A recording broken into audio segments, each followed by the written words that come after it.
आज सुबह से ही मुझे काफ़ी टायर्ड और फ्रस्ट्रेटेड फील हो रहा था, इसीलिए मैंने डिसाइड किया कि फ़ोर्स करने की बजाय अपने माइंड को थोड़ा रेस्ट दिया जाए। पावर नैप के बाद सबसे पहले मैंने अपनी स्टडी टेबल क्लीन की। शायद आपने भी नोटिस किया होगा कि जब सराउंडिंग ऑर्गेनाइज्ड होती है तो थॉट्स भी थोड़े ऑर्गेनाइज्ड लगने लगते हैं।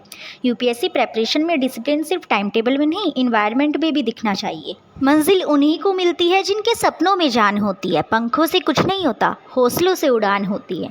ये सिर्फ एक स्टडी टेबल नहीं है, यहीं पर सपने लिखे जाते हैं, यहीं पर फेलियर्स को लेसन में बदला जाता है और यहाँ से यूपीएससी एस्पिरेंट अपनी कहानी लिखता है। उसके बाद मैंने अपनी फेवरेट चाय बनाई और सच कहूँ कभी कभी एक कप चाय भी मोटिवेशन का काम कर जाती है। यूपीएससी जर्नी बहुत लंबी है, इसीलिए छोटी छोटी खुशियाँ एंजॉय करना भी उतना ही इम्पोर्टेंट है। फिर मम्मी के साथ थोड़ी देर बैठकर बातें की। प्रेपरेशन के बीच फैमिली के साथ कुछ मोमेंट स्पेंड करना मुझे मेंटली फ्रेश फील कराता है। एक पीसफुल माइंड ही प्रोडक्टिव स्टडी का फाउंडेशन होता है।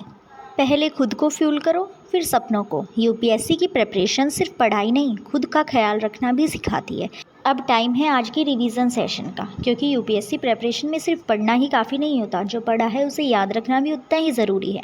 रिवीजन ही नॉलेज को लॉन्ग टर्म मेमोरी में कन्वर्ट करता है। आज मैंने अपने पुराने नोट्स को रिवाइज़ किया। हर रिवीजन के साथ कॉन्सेप्ट और क्लियर हो जाते हैं। यूपीएससी एक मैराथन है, स्प्रिंट नहीं। यहाँ कंसिस्टेंसी ही सबसे बड़ी स्ट्रेंथ है, इसलिए चाहे मूड हो या ना हो, रिवीजन स्किप करना ऑप्शन नहीं है। आज का एक रिवीजन सेशन कल के एग्जाम में एक एक्स्ट्रा मार्क बन सकता है और वही एक मार्क रैंक भी बदल सकता है। तो चलिए डिस्ट्रैक्शन को साइड में रखते हैं और एक बार फिर अपने सपने के लिए पढ़ते हैं। और फाइनली स्टार्ट हुआ आज का स्टडी स्लॉट 1। टारगेट था 2 आवर्स का फोकस स्टडी सेशन। मैंने फ़ोन साइड में रखा, डिस्ट्रैक्शन मिनिमाइज़ किया और सिर्फ एक काम पर फोकस किया।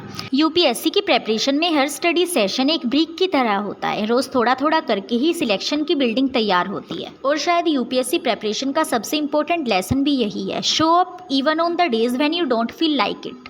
अगर आप भी किसी गोल के लिए मेहनत कर रहे हैं तो याद रखो, स्लो प्रोग्रेस भी प्रोग्रेस होती है। मिलते हैं नेक्स्ट स्टडी व्लॉग में, तब तक keep learning, keep growing and keep showing up. Bye bye.